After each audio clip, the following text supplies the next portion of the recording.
Assalamualaikum warahmatullahi wabarakatuh. Perkenalkan, nama saya Deden Arifin dari kelas AK20A.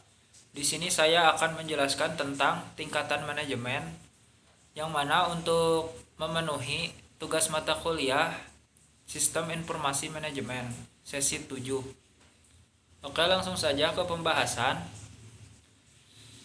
Tingkatan manajemen dalam organisasi ada 3 bagian, yaitu manajemen tingkat atas atau tingkat strategik, manajemen tingkat menengah atau di tingkat taktik, dan manajemen tingkat bawah atau tingkat operasional. Karena kegiatan tiap tingkatan manajemen berbeda-beda, maka kebutuhan informasi pada tiap tingkatan manajemen pun berbeda-beda. Yang pertama, manajemen tingkat atas atau tingkat strategik. Ini merupakan tingkatan manajemen perusahaan paling tinggi dalam organisasi atau biasa disebut level C-suite, yaitu Chief Executive Officer atau CEO, Chief Operational Officer COO, Chief Financial Officer CFO, Managing Director, dan Presiden Direktur. Manajemen ini menjalankan kepemimpinan konseptual. Para pucuk pimpinan organisasi tidak menangani masalah teknis perusahaan sehari-hari, namun mereka bertanggung jawab dalam menentukan perencanaan strategi dan kebijakan organisasi. Manajer tingkat atas adalah nahkoda organisasi bisnis, sebab merekalah yang menentukan bagaimana perusahaan akan dijalankan. Manajemen tingkat atas dipilih oleh para pemegang saham perusahaan dan memiliki tanggung jawab penuh terhadap keseluruhan organisasi yang dipimpinnya. Mereka juga memiliki kewenangan memilih, menempatkan, dan memberhentikan para manajer di bawahnya. Peran dan tugas manajemen tingkat atas. Yang pertama, merumuskan tujuan organisasi, yakni menetapkan apa yang ingin dicapai perusahaan dalam jangka pendek dan jangka panjang. Yang kedua, merencanakan kebijakan dan strategi perusahaan, yaitu bagaimana cara perusahaan untuk mencapai tujuan tersebut. Yang ketiga, mengoptimalkan seluruh sumber daya organisasi untuk mewujudkan tujuan organisasi. Yang keempat, mengarahkan manajemen di tingkat menengah untuk menerapkan kebijakan dan strategi yang telah dirumuskan. Dan yang terakhir, menjadi penghubung perusahaan dengan publik, pemerintah, dan media. Lalu yang kedua ada manajemen tingkat menengah. Manajemen ini berada di tengah struktur organisasi dan bertanggung jawab kepada manajemen tingkat atas. Contoh manajer tingkat menengah adalah kepala departemen, head of division, kepala cabang, atau branch manager.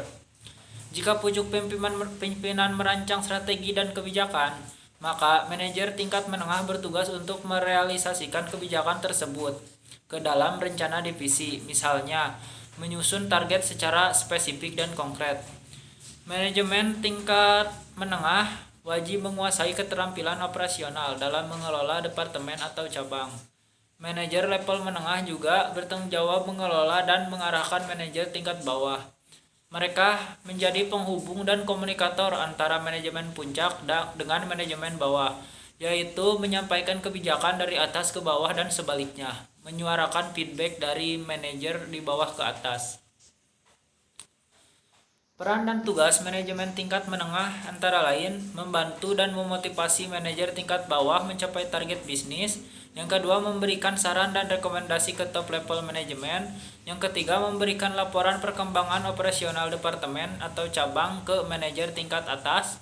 Yang keempat, mengelola departemen cabang sesuai kebijakan pucuk pimpinan organisasi. Yang kelima, mengupayakan pencapaian target departemen dengan mengoptimalkan kontribusi setiap peran yang ada di dalamnya. Dan yang terakhir, bekerja sama dengan departemen lain untuk mendukung operasional perusahaan sehari-hari. Dan yang ketiga, ada manajemen tingkat bawah atau tingkat operasional.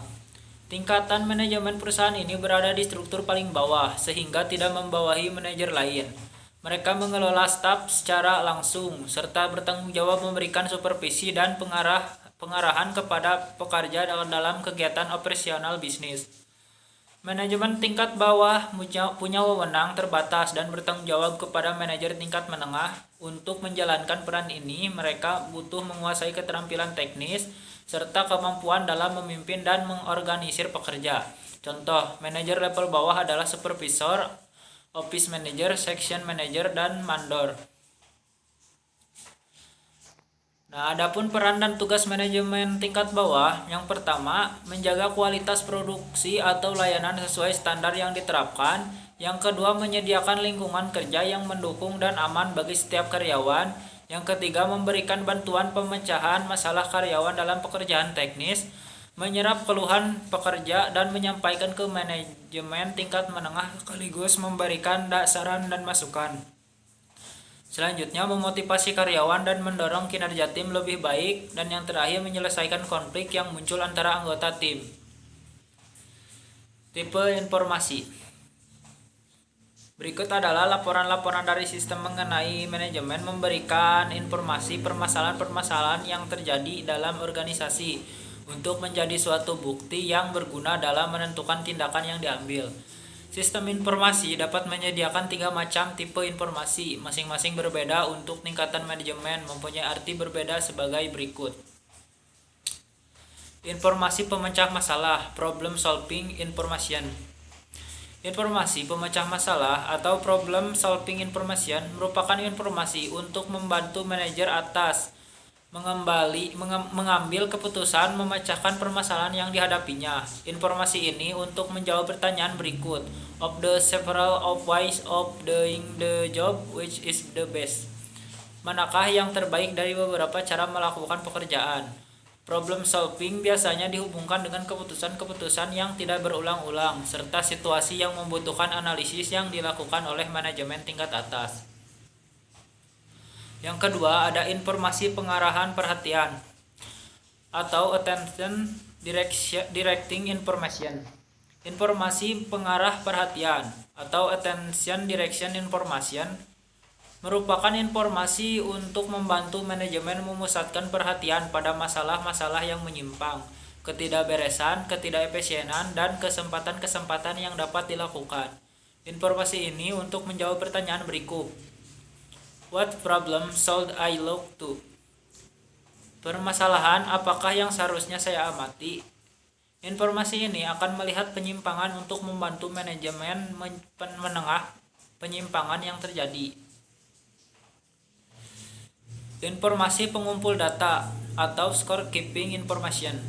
Informasi pengumpul data score keeping information merupakan informasi yang berupa akumulasi atau pengumpulan data menjawab pertanyaan berikut. Am I doing well or badly? Apakah saya sudah mengerjakan dengan baik atau belum?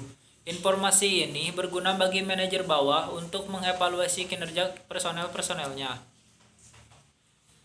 Contoh pengambil keputusan.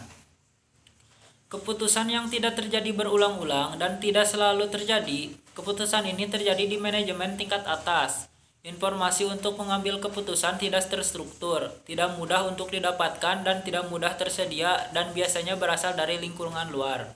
Contoh, seorang presiden direktur harus selalu biasa mengambil keputusan dengan cepat demi kelangsungan perusahaannya. Pengambilan keputusan yang diambil berdasarkan informasi pasar yang harus selalu ia dan ketahui. Contohnya adalah harga saham yang selalu berubah. Dia harus bisa menyesuaikan keuangan perusahaan agar harga saham perusahaan pada bursa efek bisa selalu stabil. Contoh pengambil keputusan yang kedua, keputusan setengah terprogram. Keputusan yang sebagian dapat diprogram, sebagian berulang-ulang dan rutin, dan sebagian tidak terstruktur, bersifat rumit dan membutuhkan perhitungan-perhitungan serta analisis yang terperinci. Contoh, manajer keuangan pada PTX memutuskan untuk melakukan penggantian mesin di pabrik. Harus menghitung dengan cermat sebelum melakukan investasi pada mesin yang akan dibeli agar investasi yang dilakukan tidak merugikan perusahaan. Contoh pengambilan keputusan. Yang ketiga, keputusan yang berulang-ulang dan rutin sehingga dapat diprogram pelaksanaannya dilakukan terutama pada manajemen tingkat bawah. Contoh, manajer produksi dari PT XYZ. selalu melakukan kegiatan rutin di setiap awal bulan, yaitu dengan melakukan pembelian bahan baku untuk persediaan. Oke, mungkin itu saja yang dapat saya sampaikan. Mohon maaf bila ada kekurangan. Billahi taufiq wal hidayah. Wassalamualaikum warahmatullahi wabarakatuh.